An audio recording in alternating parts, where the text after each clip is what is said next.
திருச்சியில் சாலை விரிவாக்க பணிக்காக அகற்றப்பட இருந்த 120 ஆண்டுகள் பழமையான அரச மரம் வேரோடு மாற்று இடத்தில் நடப்பட்டது.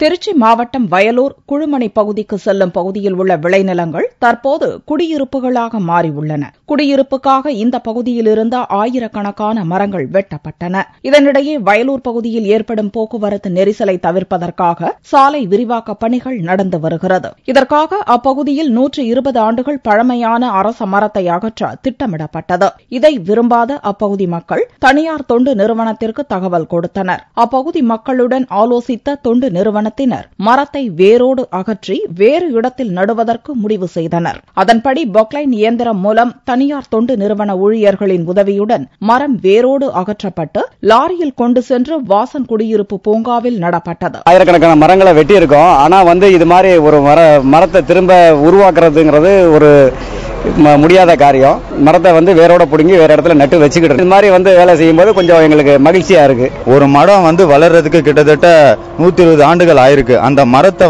பாதுகாக்கணுன்ற கண்ணோட்டத்தோட திருச்சி மாவட்டத்தில் முதன்முறையா இந்த ஒரு நடவடிக்கையை நாங்கள் மேற்கொண்டிருக்கோம். 120 ஆண்டுகள் பழமையான மரம் வெட்டி சாய்க்கப்படாமல் வேறு இடத்தில் மீண்டும் தழைக்க செய்ய பகுதிவாசிகளும் தொண்டு நிறுவனமும் எடுத்த கூட்டு நடவடிக்கை திருச்சி மக்கள் மத்தியில் விழிப்புணர்வை ஏற்படுத்தியுள்ளது.